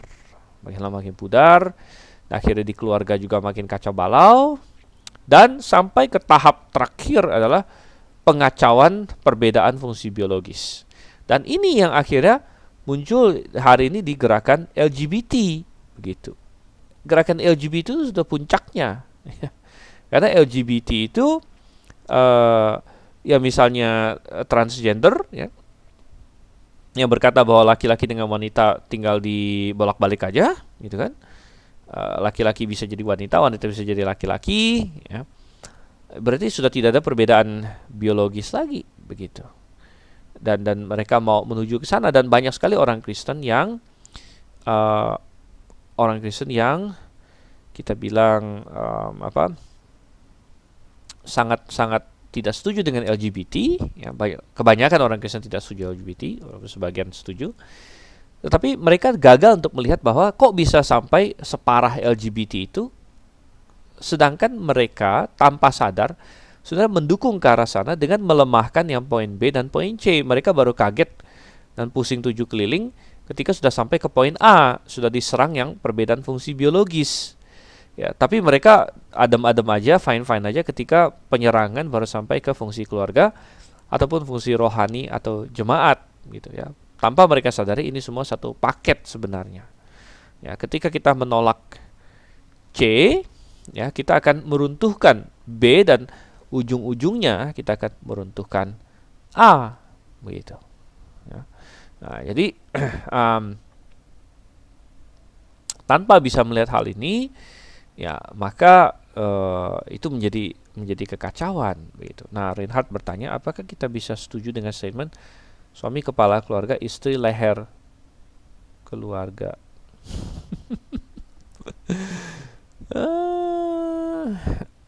Ya, tergantung dimaknai gimana, gitu kan. Kalau satu statement itu kan hanya apa?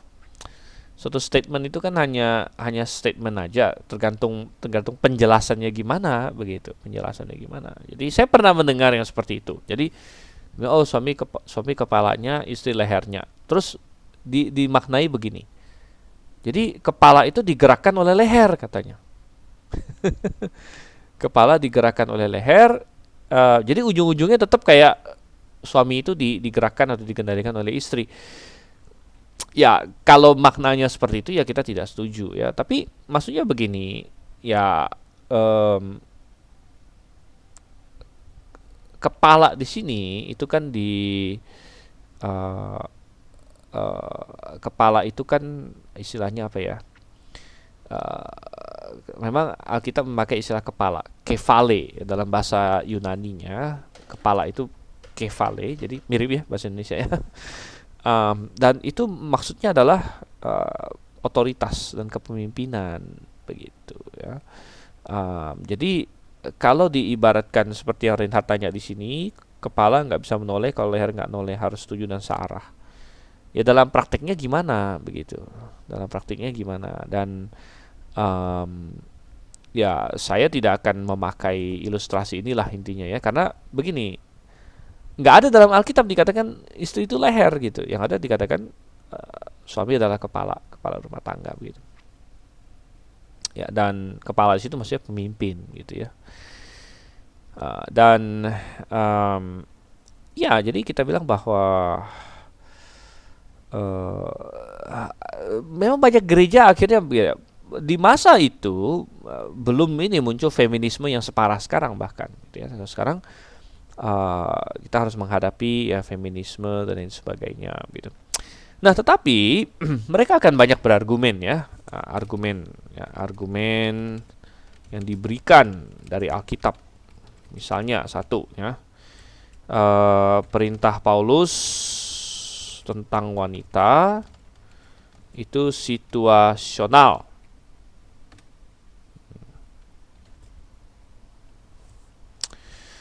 Ya, ini salah satu argumen. Oke, pertanyaan dulu dari saudara Alio. Saya pernah tanya, kalau suami nggak patuh firman Tuhan, apakah istri harus tunduk kalau suami sebagai kepala? Oke, saya jawab begini ya. Saya jawab begini dan saya akan back dengan firman Tuhan. Saya akan kasih. Karena firman Tuhan sudah menjawab ini. Kalau suami nggak patuh firman Tuhan, apakah suami harus tunduk kalau suami sebagai kepala? Jawabannya iya.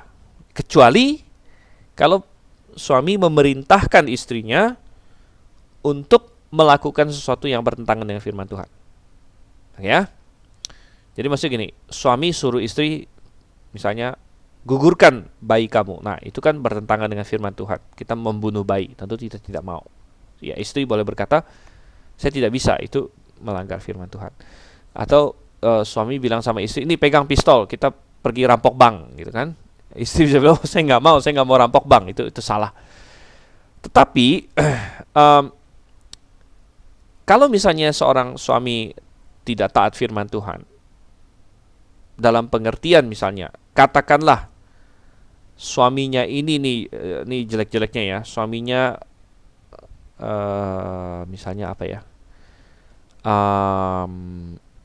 ya suaminya misalnya korupsi. Nah, misalnya ini suaminya korupsi ya. Istrinya tahu suaminya korupsi, atau pokoknya suaminya orang yang nggak bener lah. Suaminya misalnya mabuk-mabukan. Nah, misalnya suaminya mabuk-mabukan, kan orang yang nggak bener ya. Lalu suami yang nggak bener ini ngomong sama istrinya, misalnya dia ngomong sesuatu, misalnya bikin makan malam misalnya, dia suruh istrinya, coba kamu bikin makan malam, saya pengen makan, atau kita makan. Nah, istrinya itu kalau kita mau ikut Alkitab seharusnya tunduk sama suaminya gitu. Dia nggak bisa berkata bahwa suami saya ini orang nggak bener, misalnya dia mabuk-mabukan atau apalah nggak bener yang lain. Nah, karena dia orang yang nggak bener, saya nggak mau tunduk sama dia gitu. Nggak bisa ngomong seperti itu, saudara. Ya. Mengapa demikian? Karena firman Tuhan mengatakannya. Mau coba mana? Coba kita lihat ya. Jadi langsung aja. Yaitu di dalam 1 Petrus 3 ayat 1. Jadi apa yang kata firman Tuhan di sini? Demikian juga kamu, hai istri-istri, tunduklah kepada suamimu, supaya jika ada di antara mereka yang tidak taat kepada firman, ya, jadi Paulus bukan bilang tunduklah sama suamimu kalau dia orang yang baik, ya, kalau dia taat firman Tuhan. Tapi hai istri-istri, tunduklah kepada suamimu.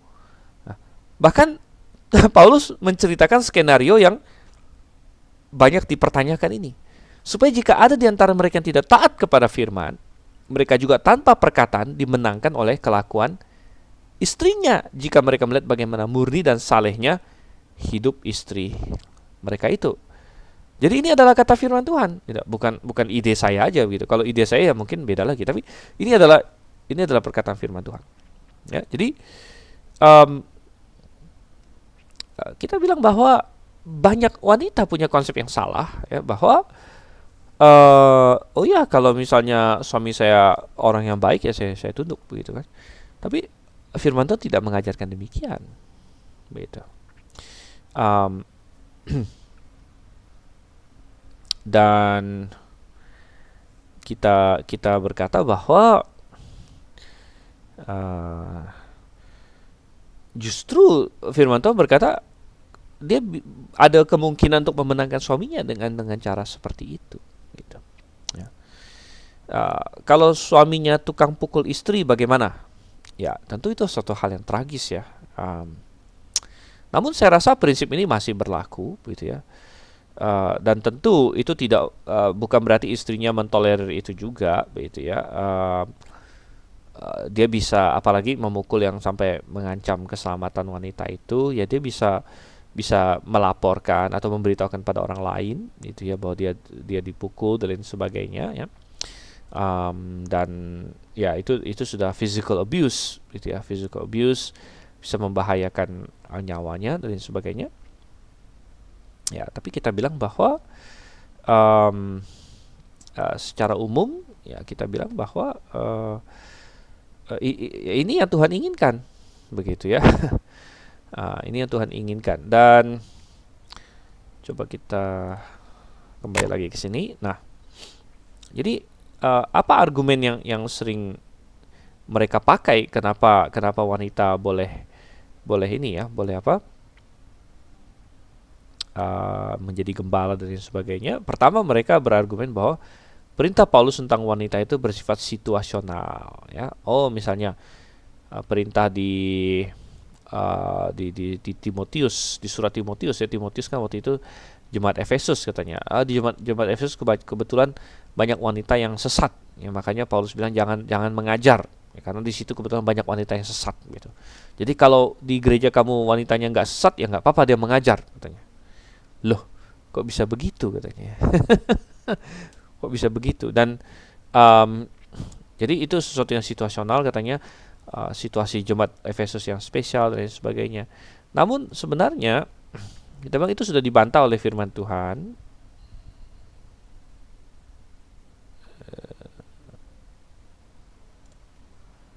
Oke. Sebentar.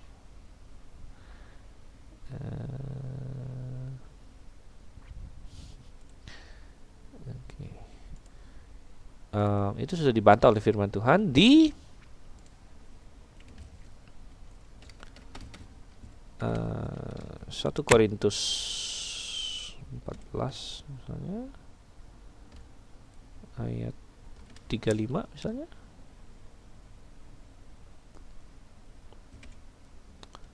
Oke, sebentar. Oke, kita lihat lagi. Ya, 1 Korintus 14 ayat 34 misalnya. Sama seperti dalam semua jemaat orang-orang kudus. Kok dia mental lagi ya? Alkitabnya nggak berhasil terus. Bentar ya.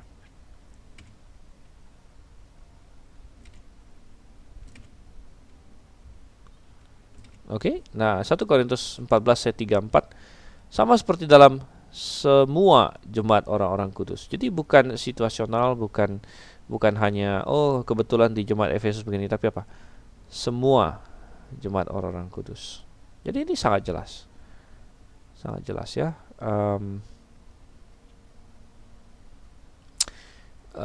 Ya, dan ayat 36, atau adakah firman Allah mulai dari kamu atau hanya dari kamu sajakah firman itu telah datang. Jadi ini suatu pengajaran yang bersifat universal pada waktu itu. Jadi mereka berkata perintah Paulus tentang wanita itu situasional, itu suatu hal yang salah.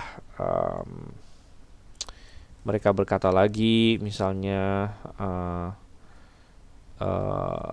misalnya ada Febe katanya ya. Febe adalah pelayan Tuhan di Kengkrea ya, dan memang benar Febe disebut pelayan Tuhan di Kengkrea di surat Roma, tapi pelayan Tuhan bukan berarti seorang pemimpin atau pemimpin jemaat begitu ya. Kadang-kadang hari ini kita pakai istilah pelayan, dia pelayan, kita anggap dia pengkhotbah, tapi enggak, pelayan itu kan bisa berarti macam-macam sebenarnya ya. Pelayan itu bisa berarti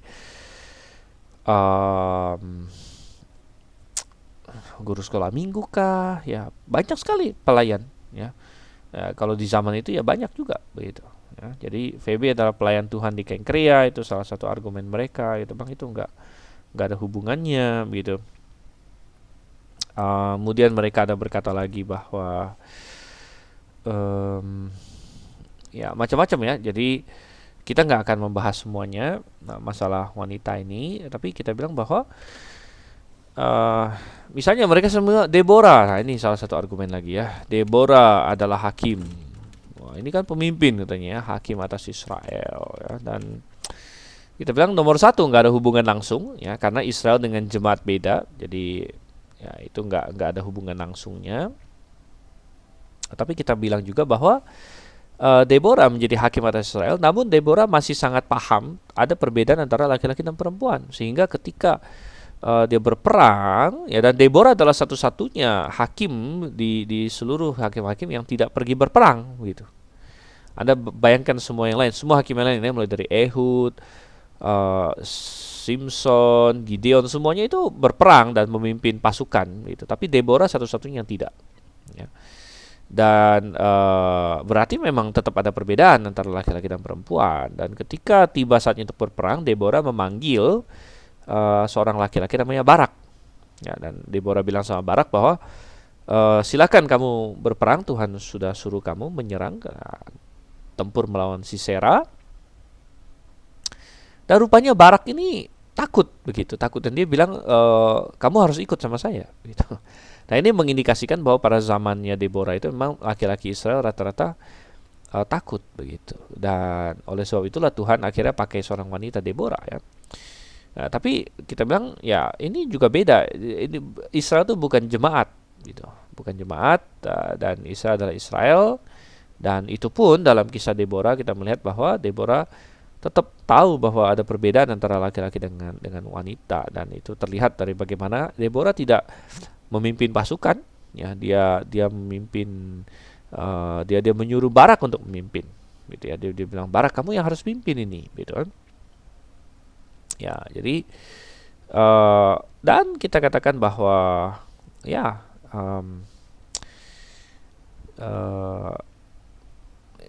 kaum karismatik ini salah satu kesalahan mereka, salah satu sumbangsih mereka gitu ya. Sumbangsih negatif ya, di mana mereka mendobrak poin ini ya. Dan akhirnya makin mudah disesatkan gitu ya, makin mudah disesatkan. Dan bukan percuma bahwa salah satu alasan Paulus melarang ya wanita untuk menjadi pemimpin adalah karena Hawa yang tertipu, dia bilang. Hawa yang tertipu bukan Adam. Ya. Nah, ini mengindikasikan bahwa seperti saya sudah pernah bahas, bukan berarti tidak ada laki-laki yang sesat ya. Tentu banyak laki-laki yang sesat juga. Namun pintu kesesatan terbuka lebih lebar lagi ketika wanita-wanita ini menjadi gembala. Kenapa? Karena wanita-wanita yang jadi gembala nomor satu memang sudah melanggar firman Tuhan gitu, sehingga makin mudah tertipu lagi gitu ya. Oke, pertanyaan dari ini ya, Saudara Aliong, kalau istrinya pengkhotbah terus suaminya orang biasa, istrinya pengkhotbah terus suaminya orang biasa, terus ketemu kita yang ngerti kebenaran dan kita kasih tahu dia, dan dia marah, dan laki-lakinya dalam hal ini suaminya ngerti kebenaran tapi membiarkannya karena nggak mau ribut sama istrinya. Bagaimana tanggapan kita yang sudah menyampaikan kebenaran apa adanya? Wah, ini pengalaman pribadi atau apa ini, gitu ya? Ya, mau ditanggapin gimana lagi? Ya kita bilang, ya suaminya kokoh ya. Oke. Kita bilang bahwa ya saya hanya sampaikan apa kata Alkitab, begitu kan? Ya. Dan ya kita bilang bahwa ya memang sih, ya, memang makanya bagi yang belum menikah, ya saya lihat di sini kan rata-rata semua sudah menikah, tapi ada beberapa yang belum menikah, gitu kan? Lebih banyak yang sudah menikah di kelas kita ini. Tapi sebagian belum menikah, termasuk Saudara Aliong nih belum menikah. Jadi harus maksudnya begini. Nomor satu tentu bagi orang Kristen ya, mencari pasangan hidup itu harus diselamatkan. Nomor satu harus diselamatkan ya. Tetapi jangan stop sampai diselamatkan begitu. Harus mencari pasangan yang mengasihi Tuhan dan mau ikut firman Tuhan. Nah, itu intinya. Ya, jadi mengasihi Tuhan dan mau tunduk kepada firman Tuhan. Dan ada banyak wanita yang mau tunduk sama firman Tuhan walaupun jumlah mereka makin lama makin berkurang gitu ya. Namun masih ada ya, dan Tuhan bisa sediakan. Dan wanita-wanita ini boleh dibilang adalah ini ya, pahlawan-pahlawan sebenarnya ya, karena mereka lah yang mendukung suami-suami mereka, mereka lah yang memungkinkan gereja berjalan dengan baik juga gitu ya. Jadi sangat indah dan tidak sama sekali tidak merendahkan wanita sebenarnya gitu. Nah, cuman kaum feminis berkata, wah ini merendahkan wanita ya, ini tidak fair sama wanita dan lain sebagainya ya. Dan ya kita bilang ini persepsinya sudah salah ya, dan persepsinya sudah diracuni oleh konsep iblis sebenarnya, bahwa laki-laki dan wanita harus sama persis gitu. Ya, padahal Tuhan ciptakan memang ada keindahan masing-masing, ada peran masing-masing, ada fungsi masing-masing gitu. Oke, coba kita kembali ke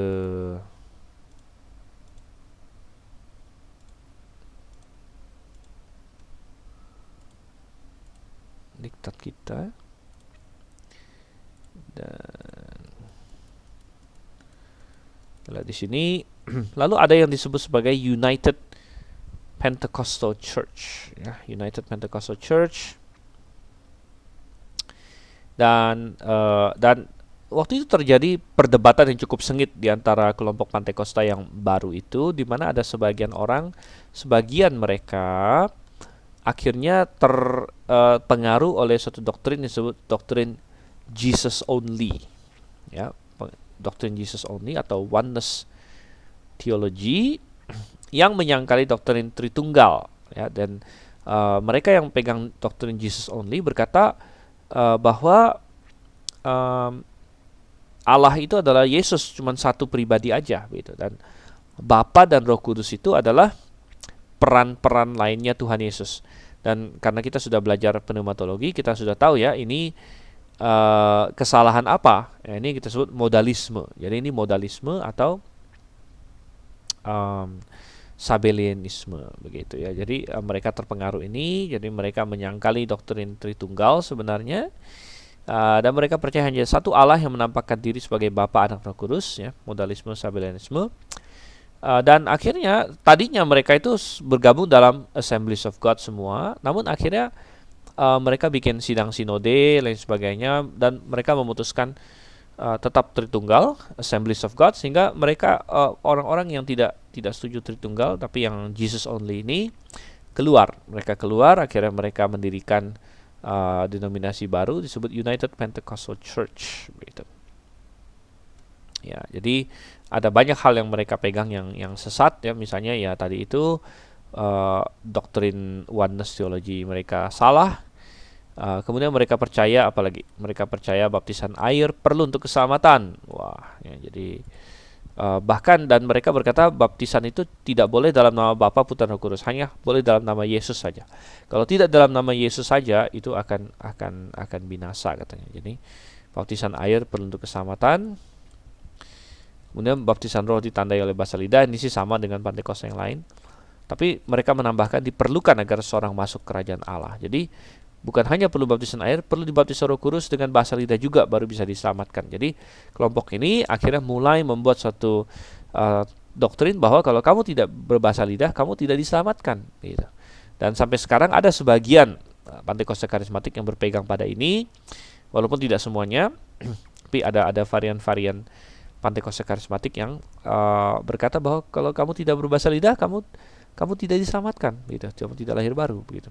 Ya, dan itu berarti menambahkan syarat keselamatan. Nah, itu menjadi suatu Injil yang palsu sebenarnya. Tapi ada yang berpandangan seperti itu. Ya, salah satunya ini United Pentecostal Church. Ya, tentu hari ini udah nggak tahu namanya apa lagi. Ya, ada banyak yang tipe-tipe seperti ini. Dan ya Paulus berkata, barang siapa menambahkan kepada Injil, terkutuklah dia, katanya. Ya, kan Injil itu sebenarnya simple, hanya disamakan hanya berdasarkan iman kepada Yesus Kristus. Oke, baik. Saya rasa kita akan stop sampai di sini pada malam hari ini. Coba saya lihat ya, kita masih ada berapa ini lagi. Oke. Saya rasa dalam 2 kali pertemuan lagi ya sudah bisa selesai ya. Nanti kesalahan Pantekosta karismatik ini sudah banyak kita bahas, jadi ini sudah sambil-sambil kita bahas ya. Misalnya ini kan kita sudah bahas kesalahan Pantekosta karismatik dalam hal bahasa lidah, dalam hal peran wanita. Nanti kita akan bahas lagi yang lain-lain gitu ya. Jadi ini. Oke, pertanyaan Pak Ori, kalau ditinjau dari pengelompokan Kristenan fundamental Injili liberal, Pantekosta karismatik masuk ke kelompok yang mana? Sebenarnya mereka tidak termasuk kelompok itu ya. Jadi mereka sudah kategori yang berbeda sama sekali. Namun Pantekosta karismatik rata-rata bukan liberal ya. Jadi mereka lebih ke fundamental Injili lah begitu ya, lebih ke fundamental Injili. Namun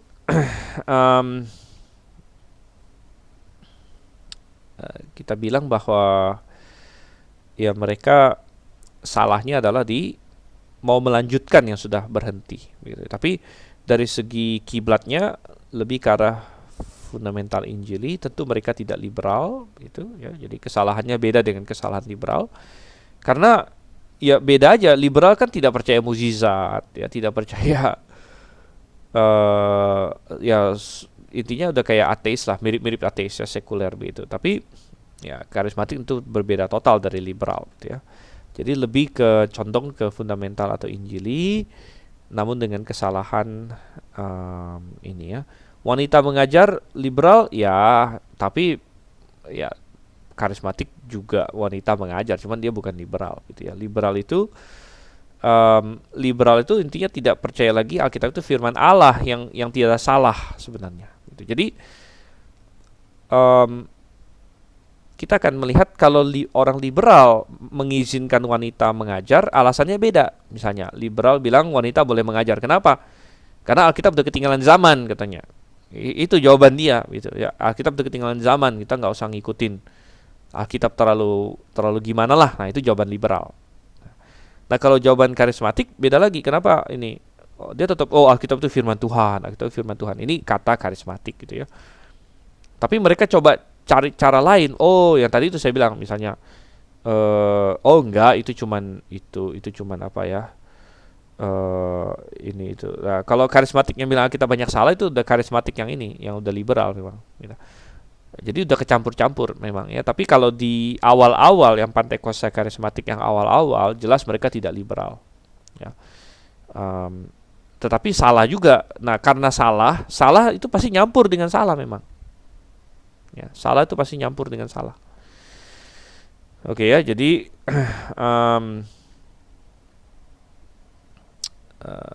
oke. Baik, apakah ada pertanyaan lain lagi? Ya, memang doktrin gado-gado memang sudah pasti gitu. Ya, kayak misalnya karismatik itu mestinya tidak reform.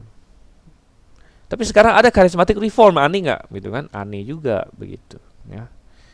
Karena karismatik itu mestinya Pantekosta maksudnya ya. Pantekosta itu beda, dia kan basisnya metodis gitu. Ya. Tapi akhirnya semua digado-gadoin, ya. Semua digado-gadoin. Oke, baik. Jadi saya rasa kita stop sampai di sini. Moga-moga dalam 2 kali pertemuan lagi kita bisa selesai. Kita belajar sejarah ini sebenarnya bukan fokus di sejarahnya, walaupun penting untuk sejarahnya, tapi dari sejarah ini kita meng-highlight poin-poin pengajarannya, gitu ya, atau kesalahannya di mana. Oke, baik. Kalau tidak ada lagi yang lain, kita tutup dalam doa ya. Bapa di surga, kami mengucap syukur untuk pelajaran kami pada malam hari ini. Kau yang kiranya tolong supaya kami bisa mengertinya, dan sehingga kami diperlengkapi, kami semakin tahu kebenaran, kami bisa juga untuk menyatakan kesalahan sesuai dengan yang firman-Mu katakan. Tolong kami Tuhan, dan kami minta juga perlindungan-Mu pada setiap kami dalam masa pandemi ini.